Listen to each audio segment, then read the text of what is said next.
The Country of the Blind by H.G. Wells. 300 miles and more from Chimborazo, 100 from the snows of Cotopaxi, in the wildest wastes of Ecuador's Andes, there lies that mysterious mountain valley cut off from all the world of men, the country of the blind. Long years ago, that valley lay so far open to the world that men might come at last through frightful gorges and over an icy pass into its equable meadows.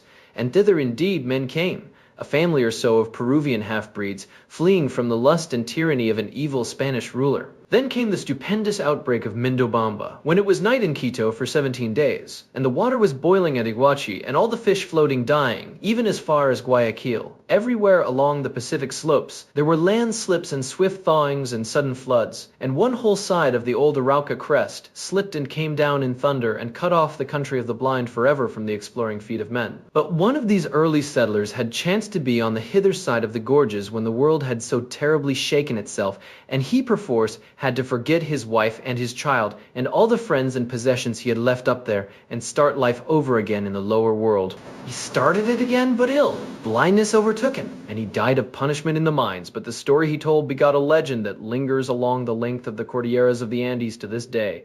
He told of his reason for venturing back from that fastness into which he had first been carried, lashed to a llama, beside a vast bale of gear when he was a child. The valley, he said, had in it all that the heart of man could desire: sweet water, pasture, and even climate, slopes of rich brown soil, with tangles of a shrub that bore an excellent fruit, and on one side great hanging forests of pine that held the avalanches high. Far overhead on three sides, vast cliffs of gray-green rock were capped by cliffs of ice. But the glacier stream came not to them, but flowed away by the farther slopes, and only now and then huge ice masses fell on the valley side. In this valley it neither rained nor snowed, but the abundant springs gave a rich green pasture, that irrigation would spread over all the valley space. The settlers did well indeed there, their beasts did well and multiplied, and but one thing marred their happiness. Yet it was enough to mar it greatly. A strange disease had come upon them and had made all the children born to them there, and indeed several older children also, blind. It was to seek some charm or antidote against this plague of blindness that he had with fatigue and danger and difficulty returned down the gorge. In those days, in such cases, men did not think of germs and infections but of sins,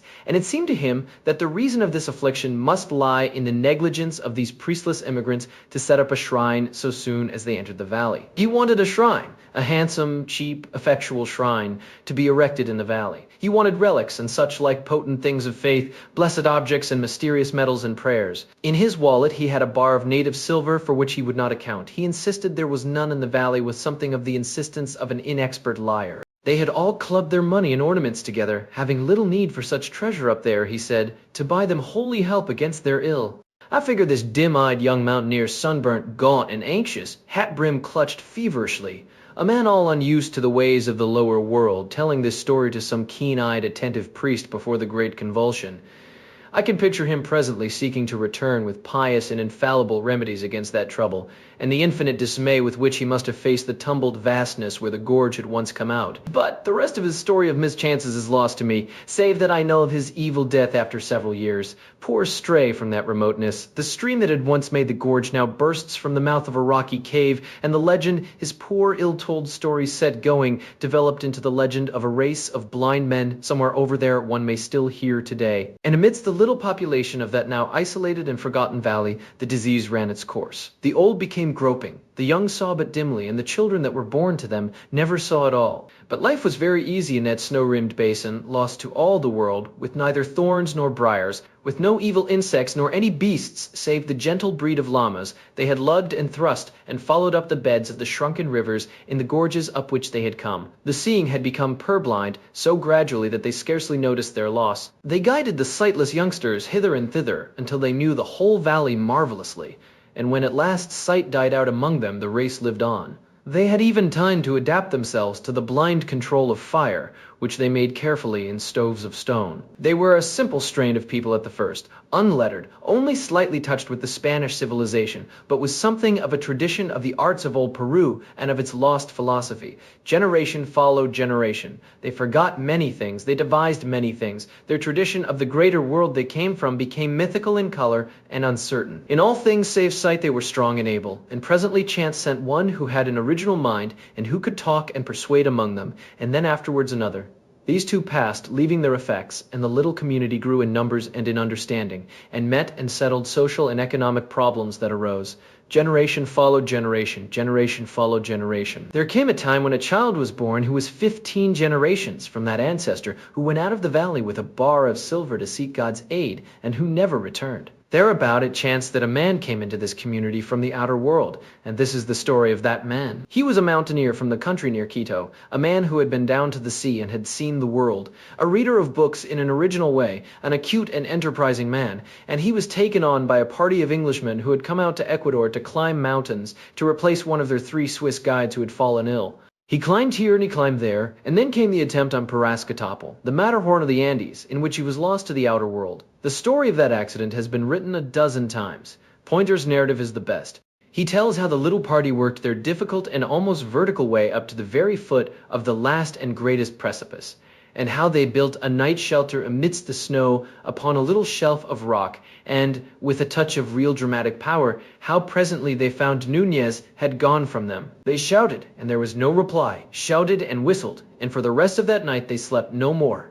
As the morning broke, they saw the traces of his fall. It seems impossible he could have uttered a sound. He had slipped eastward towards the unknown side of the mountain. Far below, he had struck a steep slope of snow and plowed his way down it in the midst of a snow avalanche. His track went straight to the edge of a frightful precipice, and beyond that everything was hidden. Far, far below, and hazy with distance, they could see trees rising out of a narrow, shut-in valley, the lost country of the blind. But they did not know it was the lost country of the blind, nor distinguish it in any way from any other narrow streak of upland valley. Unnerved by this disaster, they abandoned their attempt in the afternoon, and Pointer was called away to the war before he could make another attack. To this day, Parascotoped lifts an unconquered crest, and Pointer's shelter crumbles unvisited amidst the snows, and the man who fell survived. At the end of the slope he fell 1,000 feet, and came down in the midst of a cloud of snow upon a snow slope even steeper than the one above. Down this he was whirled, stunned, and insensible, but without a bone broken in his body, and then at last came to gentler slopes, and at last rolled out and lay still, buried amidst a softening heap of the white masses that had accompanied and saved him. He came to himself with a dim fancy that he was ill in bed, then realized his position with a mountaineer's intelligence, and worked himself loose,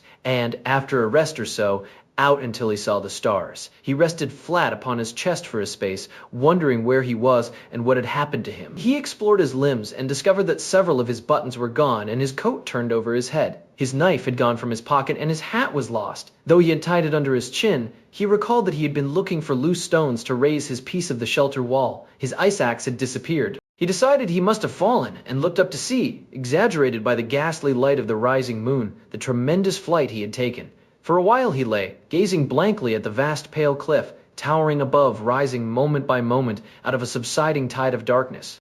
Its phantasmal, mysterious beauty held him for a space, and then he was seized with a paroxysm of sobbing laughter. After a great interval of time, he became aware that he was near the lower edge of the snow. Below, down what was now a moonlit and practicable slope, he saw the dark and broken appearance of rock-strewn turf. He struggled to his feet, aching in every joint and limb, got down painfully from the heaped loose snow about him, went downward until he was on the turf, and there dropped rather than lay beside a boulder, drank deep from the flask in his inner pocket, and instantly fell asleep. He was awakened by the singing of birds in the trees far below. He sat up and perceived he was on a little alp at the foot of a vast precipice that sloped only a little in the gully down which he and his snow had come.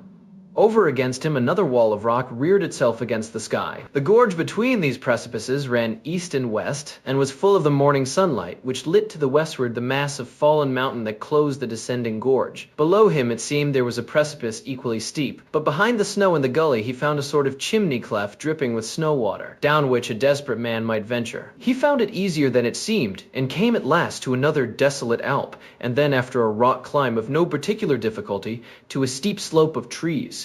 He took his bearings and turned his face up the gorge, for he saw it opened out above upon green meadows, among which he now glimpsed quite distinctly a cluster of stone huts of unfamiliar fashion. At times his progress was like clambering along the face of a wall, and after a time the rising sun ceased to strike along the gorge, the voices of the singing birds died away, and the air grew cold and dark about him. But the distant valley with its houses was all the brighter for that. He came presently to talus, and among the rocks he noted, for he was an observant man, an unfamiliar fern that seemed to clutch out of the crevices with intense green hands. He picked a frond or so and gnawed its stalk and found it helpful. About midday he came at last out of the throat of the gorge into the plain in the sunlight. He was stiff and weary. He sat down in the shadow of a rock, filled up his flask with water from a spring and drank it down, and remained for a time, resting before he went on to the houses. They were very strange to his eyes, and indeed the whole aspect of that valley became, as he regarded it, queerer and more unfamiliar. The greater part of its surface was lush green meadow, starred with many beautiful flowers, irrigated with extraordinary care, and bearing evidence of systematic cropping piece by piece. High up and ringing the valley about was a wall, and what appeared to be a circumferential water channel, from which the little trickles of water that fed the meadow plants came, and on the higher slopes above this flocks of llamas cropped the scanty herbage. Sheds, apparently shelters or feeding places for the llamas, stood against the boundary wall here and there. The irrigation streams ran together into a main channel down the center of the valley, and this was enclosed on either side by a wall breast high. This gave a singularly urban quality to this secluded place, a quality that was greatly enhanced by the fact that a number of paths paved with black and white stones, and each with a curious little curb at the side, ran hither and thither in an orderly manner. The houses of the central village were quite unlike the casual and higgledy-piggledy agglomeration of the mountain villages he knew. They stood in a continuous row on either side of a central street of astonishing cleanness. Here and there their parti-colored facade was pierced by a door, and not a solitary window broke their even frontage. They were parti-colored with extraordinary irregularity, smeared with a sort of plaster that was sometimes gray, sometimes drab, sometimes slate-colored or dark brown, and it was the sight of this wild plastering first brought the word blind into the thoughts of the explorer. The good man who did that, he thought, must have been as blind as a bat. He descended a steep place and so came to the wall and channel that ran about the valley, near where the latter spouted out its surplus contents into the deeps of the gorge in a thin and wavering thread of cascade. He could now see a number of men and women resting on piled heaps of grass as if taking a siesta in the remoter part of the meadow, and nearer the village a number of recumbent children, and then nearer at hand 3 men carrying pails on yokes along a little path that ran from the encircling wall towards the houses. These latter were clad in garments of llama cloth and boots and belts of leather, and they wore caps of cloth with back and ear flaps. They followed one another in single file, walking slowly and yawning as they walked, like men who have been up all night. There was something so reassuringly prosperous and respectable in their bearing that, after a moment's hesitation, Nunez stood forward, as conspicuously as possible, upon his rock, and gave vent to a mighty shout that echoed round the valley. The 3 men stopped and moved their heads as though they were looking about them. They turned their faces this way and that, and Nunez gesticulated with freedom. But they did not appear to see him for all his gestures, and after a time, directing themselves towards the mountains far away to the right, they shouted as if in answer. Nunez bawled again and then once more, and as he gestured ineffectually the word blind came up to the top of his thoughts. The fools must be blind, he said. When at last, after much shouting and wrath, Nunez crossed the stream by a little bridge, came through a gate in the wall and approached them, he was sure that they were blind. He was sure that this was the country of the blind, of which the legends told. Conviction had sprung upon him, and a sense of great and rather enviable adventure. The 3 stood side by side, not looking at him, but with their ears directed towards him, judging him by his unfamiliar steps. They stood close together, like men a little afraid, and he could see their eyelids closed and sunken, as though the very balls beneath had shrunk away. There was an expression near awe in their faces. "A man," one said, in hardly recognizable Spanish.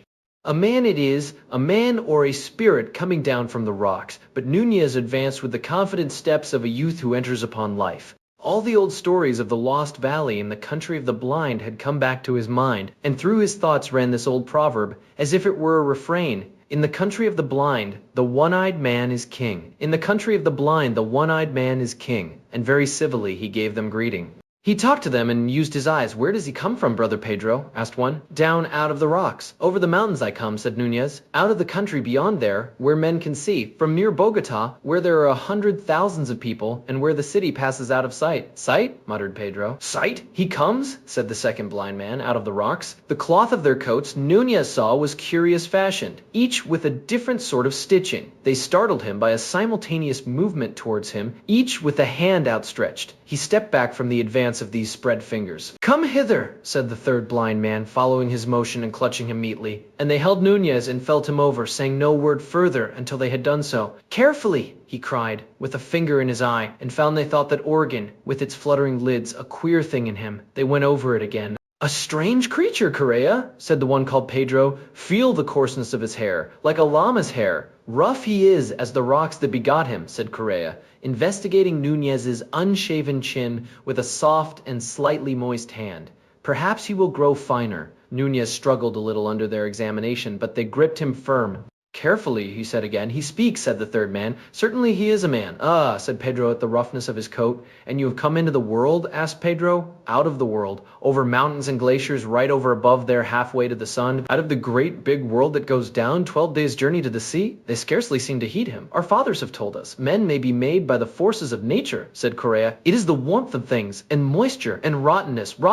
Let us lead him to the elders, said Pedro. Shout first, said Correa, lest the children be afraid. This is a marvelous occasion. So they shouted, and Pedro went first and took Nunez by the hand to lead him to the houses. He drew his hand away. I can see, he said. See? Said Correa. Yes, see, said Nunez, turning towards him, and stumbled against Pedro's pail. His senses are still imperfect, said the third blind man. He stumbles and talks unmeaning words. Lead him by the hand. As you will, said Nunez, and was led along laughing. It seemed they knew nothing of sight. Well, all in good time he would teach them. He heard people shouting and saw a number of figures gathering together in the middle roadway of the village. He found it tax his nerve and patience more than he had anticipated, that first encounter with the population of the country of the blind. The place seemed larger as he drew near to it, and the smeared plasterings queerer, and a crowd of children and men and women, the women and girls, he was pleased to note, had, some of them, quite sweet faces, for all that their eyes were shut and sunken, came about him, holding on to him, touching him with soft, sensitive hands, smelling at him and listening at every word he spoke. Some of the maidens and children, however, kept aloof as if afraid,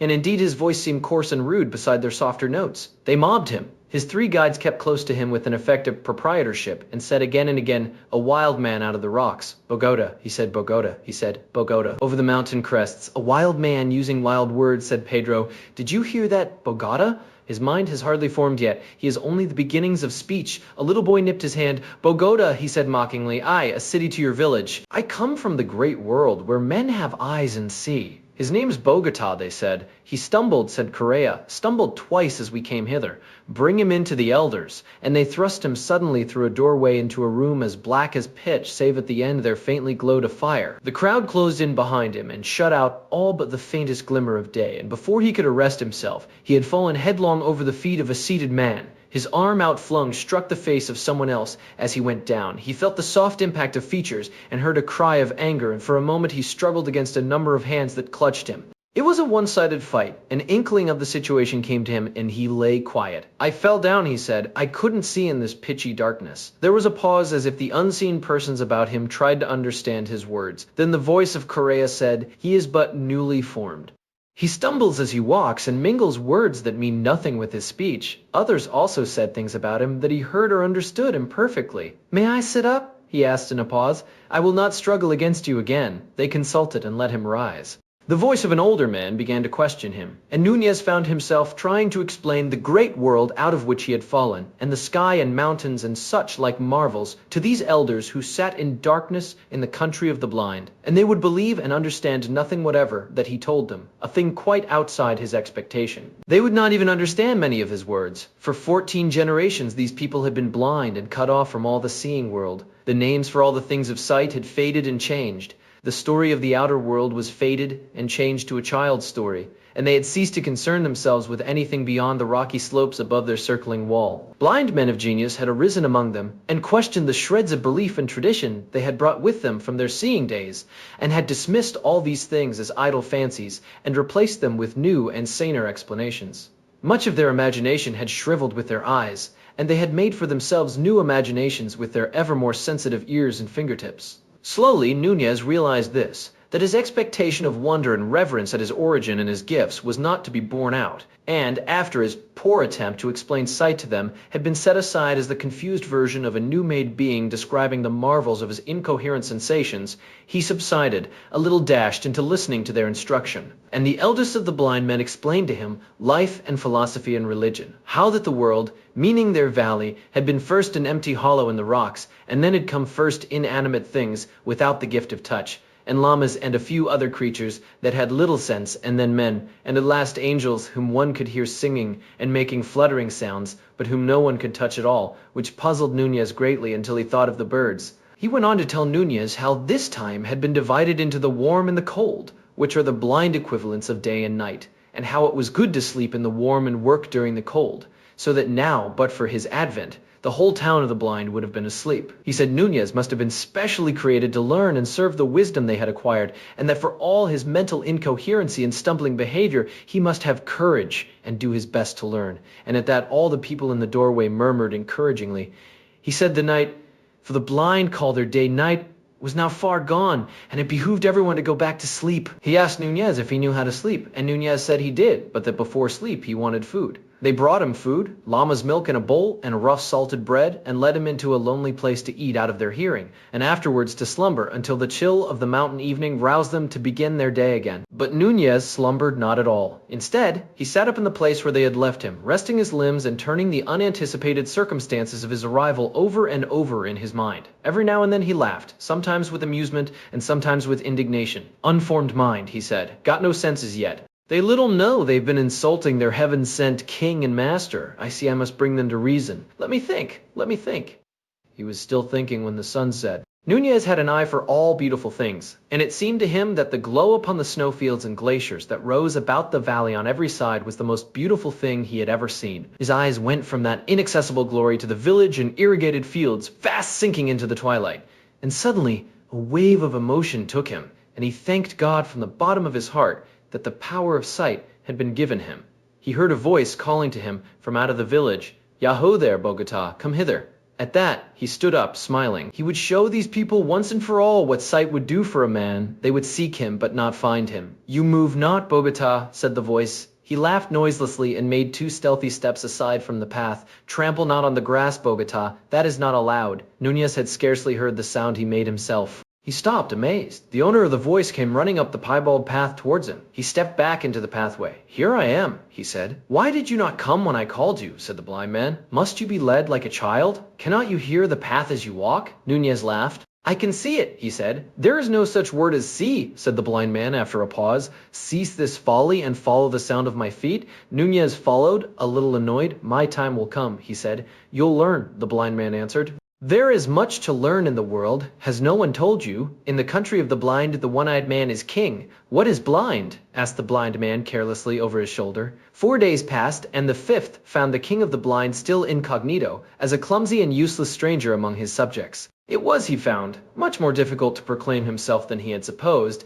and in the meantime, while he meditated his coup d'etat, he did what he was told, and learnt the manners and customs of the country of the blind. He found working and going about at night a particularly irksome thing, and he decided that that should be the first thing he would change. They led a simple, laborious life, these people, with all the elements of virtue and happiness, as these things can be understood by men. They toiled, but not oppressively. They had food and clothing sufficient for their needs. They had days and seasons of rest. They made much of music and singing, and there was love among them and little children. It was marvelous with what confidence and precision they went about their ordered world. Everything, you see, had been made to fit their needs. Each of the radiating paths of the valley area had a constant angle to the others, and was distinguished by a special notch upon its curbing. All obstacles and irregularities of path or meadow had long since been cleared away. All their methods and procedure arose naturally from their special needs. Their senses had become marvelously acute. They could hear and judge the slightest gesture of a man a dozen paces away, could hear the very beating of his heart.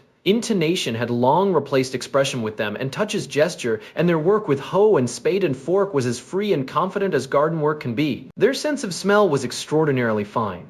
They could distinguish individual differences as readily as a dog can, and they went about the tending of llamas, who lived among the rocks above and came to the wall for food and shelter, with ease and confidence. It was only when at last Nunez sought to assert himself that he found how easy and confident their movements could be. He rebelled only after he had tried persuasion. He tried at first on several occasions to tell them of sight. "Look you here, you people," he said. "There are things you do not understand in me." Once or twice 1 or 2 of them attended to him. They sat with faces downcast and ears turned intelligently towards him, and he did his best to tell them what it was to see. Among his hearers was a girl, with eyelids less red and sunken than the others, so that one could almost fancy she was hiding eyes, whom especially he hoped to persuade. He spoke of the beauties of sight, of watching the mountains, of the sky and the sunrise, and they heard him with amused incredulity that presently became condemnatory. They told him there were indeed no mountains at all. but that the end of the rocks where the llamas grazed was indeed the end of the world. Then sprang a cavernous roof of the universe, from which the dew and the avalanches fell. And when he maintained stoutly the world had neither end nor roof such as they supposed, they said his thoughts were wicked. So far as he could describe sky and clouds and stars to them,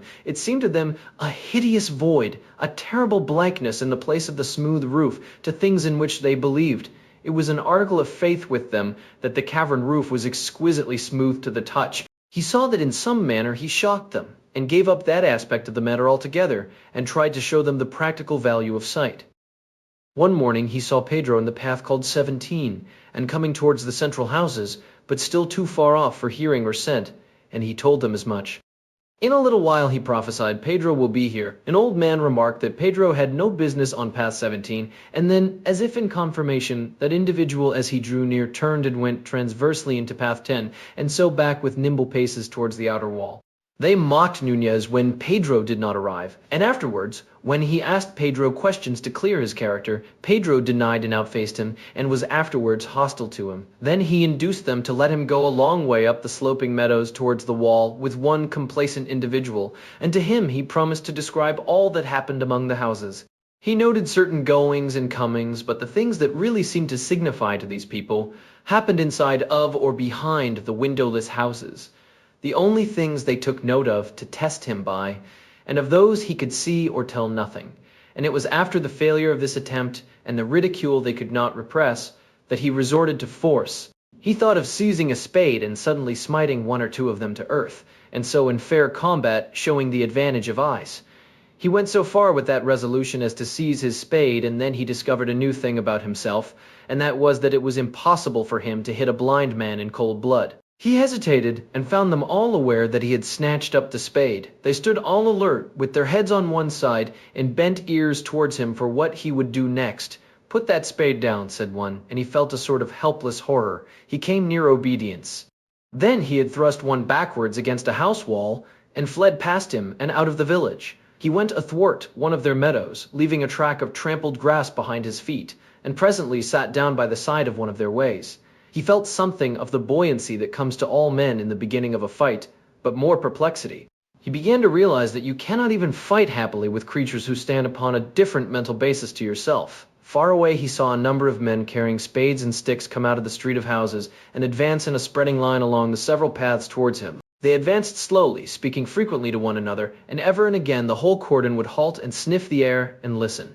The first time they did this, Nunez laughed, but afterwards he did not laugh. One struck his trail in the meadow grass and came stooping and feeling his way along it. For 5 minutes he watched the slow extension of the cordon, and then his vague disposition to do something forthwith became frantic. He stood up, went a pace or so towards the circumferential wall, turned, and went back a little way. There they all stood in a crescent, still and listening. He also stood still, gripping his spade very tightly in both hands. Should he charge them? The pulse in his ears ran into the rhythm of, "In the country of the blind, the one-eyed man is king." Should he charge them? He looked back at the high and unclimbable wall behind, unclimbable because of its smooth plastering, but withal pierced with many little doors, and at the approaching line of seekers. Behind these, others were now coming out of the street of houses. Should he charge them? "Bogota," called one. "Bogota, where are you?" He gripped his spade still tighter and advanced down the meadows towards the place of habitations, and directly he moved they converged upon him. "I'll hit them if they touch me," he swore. "By heaven, I will. I'll hit," he called aloud. "Look here, I'm going to do what I like in this valley. Do you hear? I'm going to do what I like and go where I like." They were moving in upon him quickly, groping yet moving rapidly. It was like playing blind man's buff with everyone blindfolded except one. "Get hold of him!" cried one. He found himself in the arc of a loose curve of pursuers. He felt suddenly he must be active and resolute. "You don't understand," he cried, in a voice that was meant to be great and resolute, and which broke. "You are blind and I can see.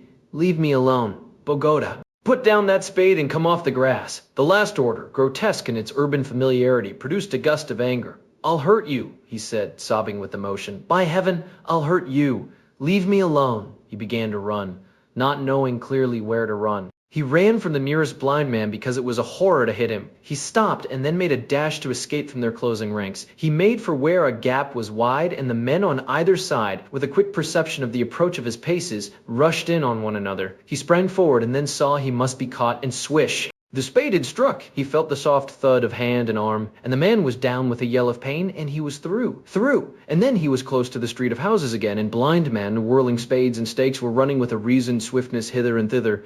He heard steps behind him just in time, and found a tall man rushing forward and swiping at the sound of him. He lost his nerve, hurled his spade a yard wide of this antagonist, and whirled about and fled, fairly yelling as he dodged another. He was panic-stricken. He ran furiously to and fro, dodging when there was no need to dodge, and, in his anxiety to see on every side of him at once, stumbling. For a moment he was down, and they heard his fall. Far away in the circumferential wall, a little doorway looked like heaven, and he set off in a wild rush for it. He did not even look round at his pursuers until it was gained. And he had stumbled across the bridge, clambered a little way among the rocks, to the surprise and dismay of a young llama, who went leaping out of sight, and lay down sobbing for breath, and so his coup d'etat came to an end. He stayed outside the wall of the Valley of the Blind for 2 nights and days without food or shelter, and meditated upon the unexpected. During these meditations he repeated very frequently, and always with a profounder note of derision, the exploded proverb, "In the country of the blind, the one-eyed man is king." He thought chiefly of ways of fighting and conquering these people, and it grew clear that for him no practicable way was possible. He had no weapons, and now it would be hard to get one. The canker of civilization had got to him even in Bogota, and he could not find it in himself to go down and assassinate a blind man. Of course, if he did that, he might then dictate terms on the threat of assassinating them all, but sooner or later he must sleep. He tried also to find fruit among the pine trees, to be comfortable under pine boughs while the frost fell at night, and, with less confidence, to catch a llama by artifice, in order to try to kill it, perhaps by hammering it with a stone, and so finally, perhaps, to eat some of it. But the llamas had a doubt of him and regarded him with distrustful brown eyes and spat when he drew near. Fear came on him the second day, and fits of shivering. Finally he crawled down to the wall of the country of the blind and tried to make his terms. He crawled along by the stream, shouting until 2 blind men came out to the gate and talked to him. "I was mad," he said, "but I was only newly made." They said that was better.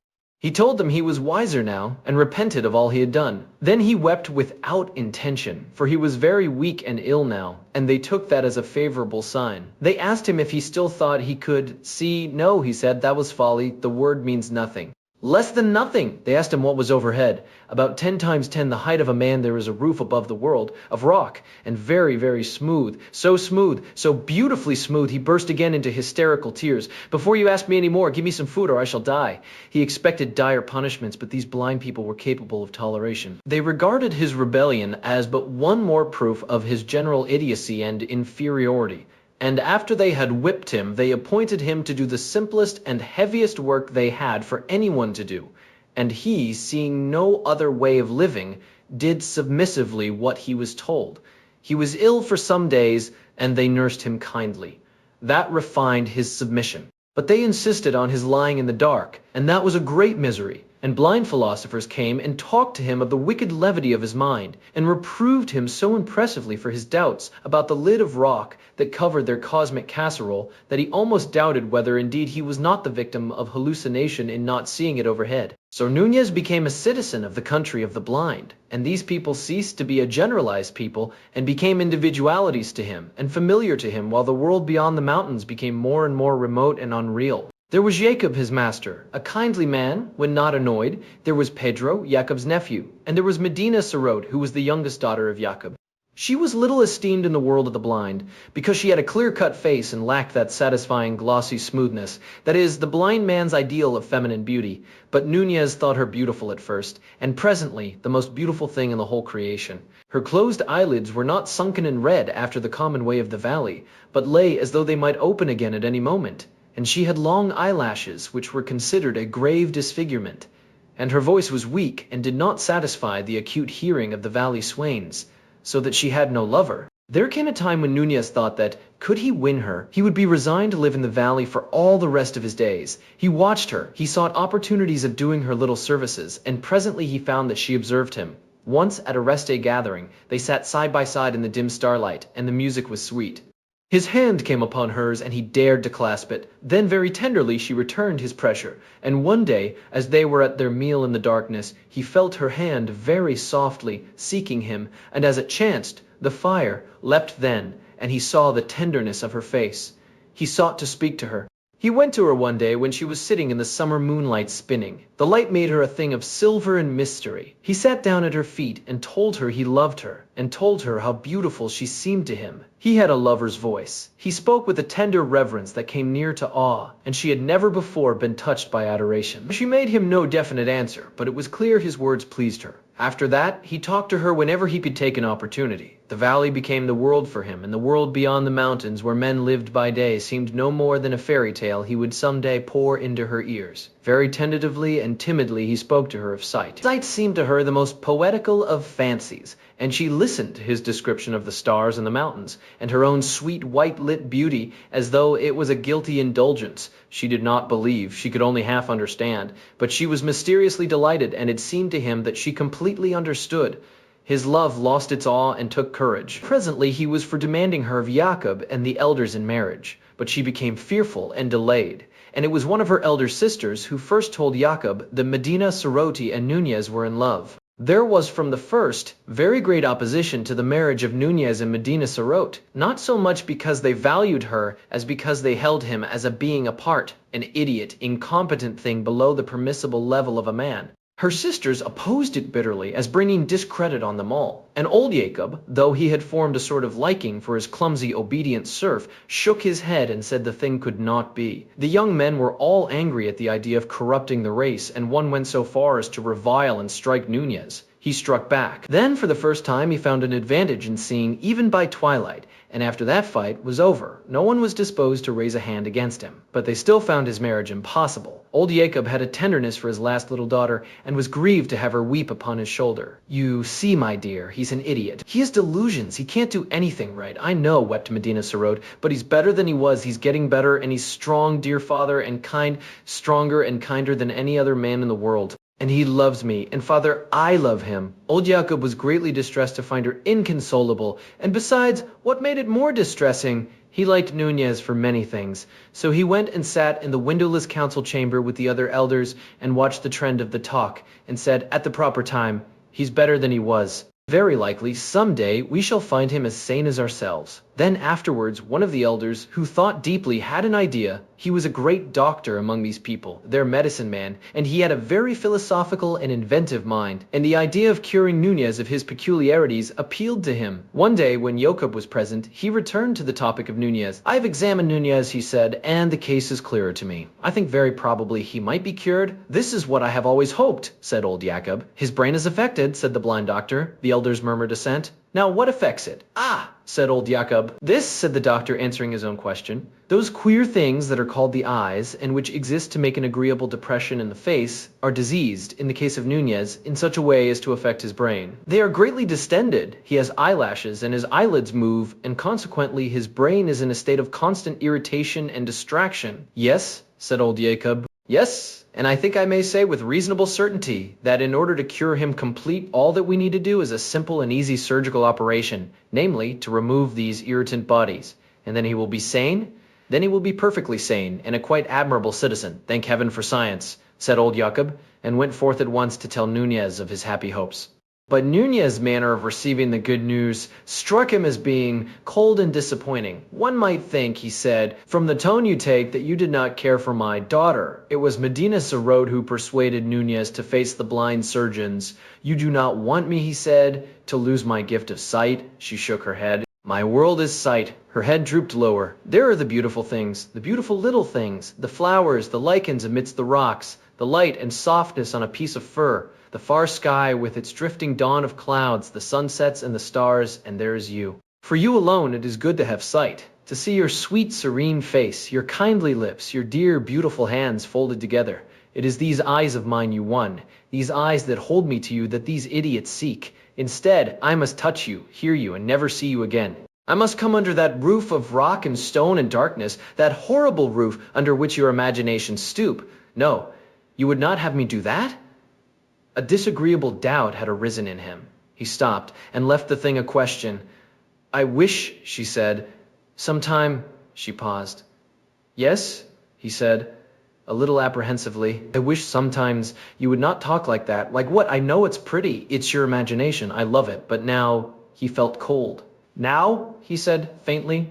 She sat quite still. You mean, you think I should be better perhaps? He was realizing things very swiftly. He felt anger perhaps, anger at the dull course of fate, but also sympathy for her lack of understanding, a sympathy near akin to pity. "Dear," he said, and he could see by her whiteness how tensely her spirit pressed against the things she could not say. He put his arms about her, he kissed her ear, and they sat for a time in silence. "If I were to consent to this," he said at last, in a voice that was very gentle. She flung her arms about him, weeping wildly. "Oh, if you would!" she sobbed. "If only you would!" For a week before the operation that was to raise him from his servitude and inferiority to the level of a blind citizen, Nunez knew nothing of sleep, and all through the warm, sunlit hours, while the others slumbered happily, he sat brooding or wandered aimlessly, trying to bring his mind to bear on his dilemma.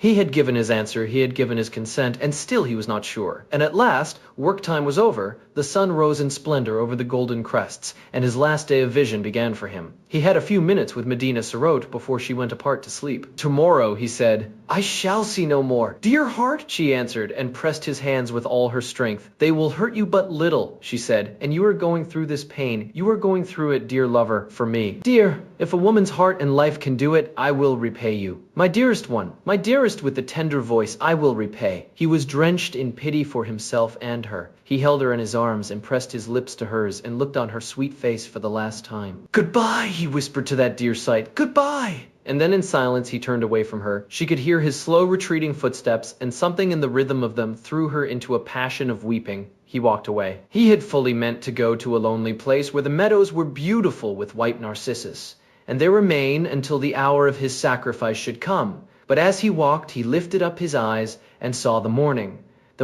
like an angel in golden armor marching down the steeps. It seemed to him that before this splendor, he and this blind world in the valley, and his love and all, were no more than a pit of sin. He did not turn aside as he had meant to do, but went on and passed through the wall of the circumference and out upon the rocks, and his eyes were always upon the sunlit ice and snow. He saw their infinite beauty, and his imagination soared over them to the things beyond he was now to resign forever. He thought of that great free world that he was parted from, the world that was his own, and he had a vision of those further slopes, distance beyond distance, with Bogota, a place of multitudinous stirring beauty, a glory by day, a luminous mystery by night, a place of palaces and fountains and statues and white houses lying beautifully in the middle distance. He thought how for a day or so, one might come down through passes drawing ever nearer and nearer to its busy streets and ways. He thought of the river journey, day by day, from great Bogota to the still vaster world beyond, through towns and villages, forest and desert places, the rushing river day by day, until its banks receded and the big steamers came splashing by, and one had reached the sea, the limitless sea, with its thousands of islands, and its ships seen dimly far away in their incessant journeyings round and about that greater world. And there, unpent by mountains, one saw the sky. The sky, not such a disk as one saw it here, but an arch of immeasurable blue, a deep of deeps, in which the circling stars were floating. His eyes began to scrutinize the great curtain of the mountains with a keener inquiry. For example, if one went so, up that gully into that chimney there, then one might come out high among those stunted pines that ran round in a sort of shelf and rose still higher and higher as it passed above the gorge. And then that talus might be managed. Hence perhaps a climb might be found to take him up to the precipice that came below the snow, and if that chimney failed, then another farther to the east might serve his purpose better, and then one would be out upon the amber-lit snow there, and halfway up to the crest of those beautiful desolations, and suppose one had good fortune. He glanced back at the village, then turned right round and regarded it with folded arms. He thought of Medina Sarote, and she had become small and remote. He turned again towards the mountain wall down which the day had come to him. Then, very circumspectly, he began his climb. When sunset came, he was not longer climbing, but he was far and high. His clothes were torn, his limbs were blood-stained, he was bruised in many places, but he lay as if he were at his ease, and there was a smile on his face. From where he rested, the valley seemed as if it were in a pit, and nearly a mile below. Already it was dim with haze and shadow, though the mountain summits around him were things of light and fire. The mountain summits around him were things of light and fire, and the little things in the rocks near at hand were drenched with light and beauty. A vein of green mineral piercing the gray, a flash of small crystal here and there a minute, minutely, beautiful orange lichen close beside his face. There were deep, mysterious shadows in the gorge, blue deepening into purple, and purple into a luminous darkness, and overhead was the illimitable vastness of the sky, But he heeded these things no longer, but lay quite still there, smiling as if he were content now merely to have escaped from the Valley of the Blind, in which he had thought to be king. And the glow of the sunset passed, and the night came, and still he lay there under the cold, clear stars.